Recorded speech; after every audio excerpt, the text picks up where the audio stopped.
So during that time period, this is like early December, I make those appointments with the fertility specialist. It ends up that both Philip and I both have to like get fully checked out. That's a whole separate video on its own, like all the things that they do to check you, the exams, the scans, the blood work, so much blood work, the sperm analysis. It's a lot. So all that went down. Then Christmas time, this is December 2022 now. December 2022, I have the biggest panic attack of my life. I actually end up needing to be sent to the ER. And then 2 days later, I'm back in the ER for what is a kidney infection. It was an unexplained kidney infection, which now I know to be explained. And in short, my anxiety levels, which have been all up and down and all over the place for a while now, kind of reached a point, like a tipping point that was exacerbated. And I've never had such a big panic attack that I couldn't calm myself or breathe myself out of it. I just couldn't turn off my brain. And I was terrified and I was scared. And compounding the fact that I was in Orlando again, and it's the holiday time, and I just have all these memories of being in the hospital with my dad, and all of that is just compounding. It was a bad situation.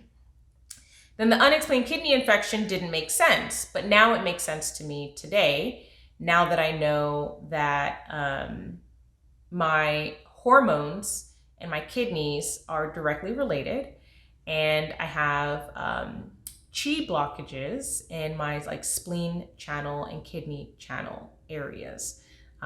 So essentially my stress manifested itself into a kidney infection, and I had no idea that that was even possible. But these are the things that I'm learning about my body. So I was down and out kind of Christmas through New Year's, came back to Atlanta, still kind of like playing it cool, but now we're January 2023. I definitely like started off the year telling myself that I needed to be radical about my self-care. I needed to be really radical about my peace of mind. A woman kind of warned me where she was like, with the work that you do and the things that you're responsible for, you really need to get radical. That was her words. You really need to get radical about your self-care. And my therapist has been singing the same tune. And I think I've been listening to it and doing the motions very superficially, but not in depth. So I've been radical about it all this year, and I continue to try to get a stronger grasp of it, but it's hard. It's hard because I am unlearning unhealthy, toxic work behaviors that I've done all my life. I'm also unlearning the relationship that I have around work. My self-worth for most of my life has been directly tied to my productivity level. So if I'm not being productive, then I feel less of myself. And I'm quick to travel, quick to relax. Like I'm here for all of those things, but in my brain, I have to earn it first. And that's where it becomes unhealthy, and that's where it's toxic. Previously, I didn't just allow myself to enjoy those opportunities. So that's kind of been my journey all through the top of 2023. Going back to the fertility specialist, after we all get checked out, we have clarity that my tubes are open. There are plenty of eggs, so thank God. Philip's sperm checks out, like we're great. All the things are good. But I learned that I visually have PCOS. So if you Google what PCOS looks like, it looks different for everybody. Traditionally, it comes with diabetes and weight gain, but that's not everyone's story. And for me, you can actually see the little pearl of benign like cysts around my ovaries. So my ovaries are resistant to ovulating. Doing all those exams though with a fertility specialist not only confirmed that PCOS is the main and sole culprit of my difficulty of getting pregnant, PCOS is a hormonal imbalance at the end of the day. So if I get my hormones in check, then the symptoms and kind of reactions that I'm getting from PCOS would be less prevalent in my body. But Western medicine doesn't work that way. So with the fertility specialist, she's explaining to me all of my options and what I can do. There's actually quite a few things that I can do prior to going the IVF route. You go the IVF route if nothing else works. So essentially what can happen is, even when I have my period, through the fertility testing, I learned that I am having inovulatory periods. So even when my period does show up, I'm not actually ovulating, which feels like a waste of a period. So the apps can't help me in terms of predicting when my fertile period is. Like, none of that can help me. It's like a mystery. LH strips don't work for me because of my hormone imbalance. It'll lie and give me like false positives and negatives. So all of those things can assist me. So at the end of the day, the issue is that I am not ovulating. There are drugs out there that mimic these natural hormones that can force me to ovulate. Cool. I was all down for it. So as the process was explained to me, again, I can get into this deeper in another video. But essentially, I would take this drug. I would need to take these pills that force me to ovulate. Then they would come in, actually scan my ovaries and see which follicles have grown, to see if any of them reacted to the drugs themselves. And then, assuming that they do, then they send me home to administer a trigger shot. So I would need to inject myself with the needle that triggers the ovulation, and then I can have sex. And boom, it's just like right then and there. That's my immediate, like, ready to go time period. Releases the egg, and there just needs to be sperm ready and waiting in my body. The other option is that they can inject me with the sperm, but since we're both good physically, we can kind of go home and do it that way. So that's the process. So I was ready to go. I knew that I needed to be in Italy in May of this year, 2023, for an art residency. So of course, my planner brain, I'm trying to line it up so I can get all these things done. I'm like, I'm going to be pregnant in Italy. Woo! Then I get a phone call from the fertility doctor saying that my blood work shows that I don't have chickenpox immunity. I was like, that's crazy. Like, I would have gotten that as a child. So long story short, my chickenpox vaccine wore off, and it's quite dangerous to be pregnant with the chickenpox vaccine, with the chickenpox. And because the chickenpox vaccine has a form of the chickenpox virus itself, I can't even try to conceive while this vaccine is in my system. So I have to wait a month. I have to get the shot. I have to wait a month for it to go through my system. Then I have to get tested again to see if I have enough immunity. And if I don't have enough immunity, then I need to take a second dose and wait another 30 days. And I'm just looking at the calendar, counting the days, and I'm beyond frustrated. There's actually a video that I recorded, because again, I said I was documenting. There's a video that I recorded, and I'm crying and I'm fed up. And I'm just got off the phone with the doctor assistant who's explaining this to me, and I'm over it. Okay, so I just got some news. That's not necessarily bad news. It's just annoying news. Because I feel like every time I get closer to figuring something out, like, something else just keeps getting in the way. So I'm frustrated, and it's fine that I'm frustrated. I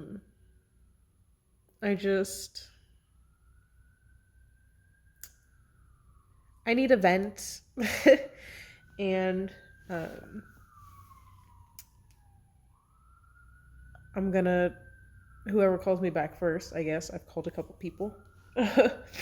So waiting on calls back to vent. But in the meantime, I'm just like, F it. I'll just make a video that I can, look back on one day. But the short of it is Philip and I have just undergone all this testing, and nothing bad. There's nothing in the way of us having kids, with the exception of my PCOS. That is keeping me from ovulating. So, uh, plenty of eggs, healthy bodies, healthy sperm. Just my body won't ovulate. My most recent blood work and cycle proved two things. One, that seed cycling does work because I've already started to regulate my cycles after just 1 month of seed cycling. But I'm having an ovulatory periods. So I'm having periods without ovulating. So even if I do it every single week, I'll get a period and I'm not actually ovulating, which means my body's just skipping an opportunity to get pregnant. So anyway, it's fine. We have the solution. It's called letrozole. It's one of two drugs, letrozole or Clomid, that can encourage my body to naturally ovulate. So these are all good problems to have because it could be worse. It could be more complicated, but it's not. There's a drug that can support us and make me ovulate, and then I'm free to go home, do it, and essentially get pregnant. Great. But then I find out that apparently I'm non-immune for varicella, which is the chickenpox vaccine, which I should have gotten when I was a kid, but I went to kindergarten 98, 99, and in the state of Florida, it wasn't mandatory to have the chickenpox vaccine. So it's very possible that I never got it, or that I maybe just got one shot and not two. So it kind of wore off. But according to my blood work, I am non-immune. Like, there's not a single trace of immunity for this vaccine in my body. So I need to get that vaccine. No problem. I'm not an anti-vaxxer. Totally fine with it. I ain't trying to get chickenpox as an adult. That sounds awful. But then I find out that if I get the vaccine, I can't start treatment. And not only can I not start treatment, I am strongly advised not to try to conceive. So on top of all of this, I'm going to continue seed cycling. And then I just started this powder called ovositol, which is, it's like these pure forms of it's a type of glucose in ositol. But anyway, ovositol apparently really works. I've read really great things and seen some really great anecdotal studies and research on how it supports ovulation function and regular cycles and hormone balance. So it's all really good things. It's very possible that between seed cycling and ovositol, I could get pregnant and not need to pay $900 for a timed intercourse letrozole situation with a fertility clinic. So I could keep money in my pocket and just buy this powder that's like $80 for a 3-month supply. But yeah, so I'm just annoyed because there's no workaround, and I just have to wait. So I'm frustrated because I have to wait, and that might seem petty or silly, but I'm just tired. I know deep down that everything happens for a reason, and I will have this baby and or babies whenever I am supposed to have it. I know that. I don't need to be told that. But I'm also allowed to just be frustrated that every time I get closer, something else just comes in the way. So the vaccine is 2 doses, and it has to be taken 28 to 30 days apart. So even if I get the vaccine this weekend, and it's March now, I'll have to wait until April to get the second dose. And then I have to wait another 30 days after the second dose before I can start conceiving or trying treatment. So yeah, that's where I'm at. That is our situation in a nutshell. and this isn't how I originally imagined chatting about it, but whatever. Um, yeah, so it looks like we got to go back to like protection and that kind of thing. Like, I actively cannot, um, like, it would be potentially dangerous for me to get pregnant while also taking this vaccine.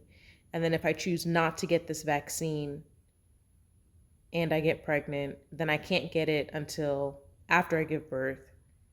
But the risk of me getting chickenpox and the risk that it could be to baby is just not worth me being stupid and impatient. So I'm gonna wait. I'm just frustrated that I have to wait. And I'm gonna be out of town for all of May. So the soonest I could start treatment or see if I can get pregnant on my own after these several months now that will have gone by with me doing seed cycling and Ivositol. We'll see. Maybe this is God's way of saving me $900 while letting me, just continue with these supplements that I'm doing to support my body, continue working on balancing my hormones on my own, and maybe that'll do the trick. So we'll see. But until then, I'm annoyed. And it's fine. But that's where I'm at. And that was me realizing, that I don't have control of the situation, even as I have opportunities presented to myself and expensive opportunities presented to themselves, because the work that we'd need to do with the fertility doctor was going to be about $900 per round. Per round meaning like per cycle. So if it doesn't work the first month, that's $900 out the window. Got to try it again. It's not that we couldn't afford that, but we would really need to plan for that because we don't necessarily have an extra $900 sitting around. And now I was going out of the country for this art residency. So all I could do was focus on getting my body right. I was already on an herbal supplement from my midwife. I had a midwife from actually the moment we decided to conceive. I went and signed up. I didn't sign up, but I went and sought out a midwife and had like a preconception meeting with her. So she's been in the background and supporting me. She's kind of given me some like herbal things and teas and stuff like that to have to just support my body. And the fertility doctor also gave me some items like Ivositol, for example, is a supplement that has helped women with PCOS conceive. So that's something that I've been on since then. All right, we're almost to present day. So next things next. I'm back from Italy. I don't end up needing 2 rounds of the chickenpox vaccine, just 1. But by the time I finish the 1 round, it's time for me to get on a plane. So I'm there. At this point now, every time I have a period, I am a little sad. And every time I have a period, I also wonder if I'm having another miscarriage, because that can be a thing too. And because my periods are not on time, it's hard to tell if I'm having a regular period. Is my period just late because my body's doing what it does? Or is it late because I actually had like an early miscarriage? I have no idea. So all those things are running through my mind. And when I come back from Italy, I make the decision I'm actually not sure at what point I shared this, but on Instagram, I shared like a TTC Instagram story. And someone actually responded to that, asking like what supplements and stuff I was using to try to balance my hormones on my own. Because I know that if I can help balance my hormones, I can help my whole situation in general. But I wanted to do that in a natural way, because obviously any chemical situation is just a band-aid. It doesn't hit the root problem of why your hormones are imbalanced in the first place. Like, our bodies are saying something to us, and when we just take a pill to make it go away or get on birth control to make it go away, it's just a band-aid. So when you're ready to actually conceive, all those problems are going to come right back to the surface because they never went away. You were just silencing them or snoozing them. So all of my Band-Aids have been gone for over a year now. And I've been still trying to on this journey of figuring it out, but Western medicine wasn't helping me. So now I was ready to go to Eastern medicine, Chinese medicine in particular, and learn more about acupuncture and work with a nutritionist to just learn more about what is my body trying to say. And then I learned about this thing called an acugraph that can actually read the channels in my body to identify where blockages are. So someone on Instagram, this is why it's good to share some time, shared with me a Black woman acupuncturist in South Atlanta who specializes in this, and she's a nutritionist, and she thought that I would find some benefit to it, and she found some benefit to it. And she's been great so far. And I've been working with Dr. Brittany for a couple months now. And my current plan is, as of today, August 21st, 2023, as of today, my current plan is I'm going to do everything I can in my power to naturally support my body. I'm still in the process of de-stressing. I'm still in the process of working less, having much stricter boundaries around my work hours. All of that I'm getting much stricter about now. And I am also working towards like my diet changes. So with Dr. Brittany, not only am I getting acupuncture, but she's also a nutritionist. So I'm on a whole 90-day plan of essentially teaching my body how to heal itself again. I've never tried to tackle my hormone imbalance through food. So this is my opportunity to do that. And we'll see where it goes. So after this time period, after these 90 days, I'm on week 7 now of this process. So once I get through this 90-day process, we'll see what happens. But so far, since working with Dr. Brittany, my past 2 periods were not only on time, but they were 2 to 3 days early. So something's happening and something's working. And I'm utilizing this time to just do what I love, exercise more, sleep more, spend more quality time, and going on the spiritual retreat is all a part of not just my fertility journey, but it's the me journey. It's the getting back to Stephanie, getting to the root of Stephanie, understanding who I am without this work complex. And necessity, and we'll see where it goes from there. But something in my spirit was just telling me I need to definitely share this and record this and get to present day sooner than later, because something's going to shift. So we'll see what it is. But I appreciate you for listening. If you've made it this far, if you followed through all the different segments, I really appreciate you. And I really hope that this helps you and inspires you. And if there's anything you've heard along this kind of overarching timeline that you want me to get deeper into, I'm really happy and open to share. Just leave a comment with your questions, your thoughts, your prayers, and I'm happy to respond to them or create additional videos to explain some more. Thanks, everyone. Take care.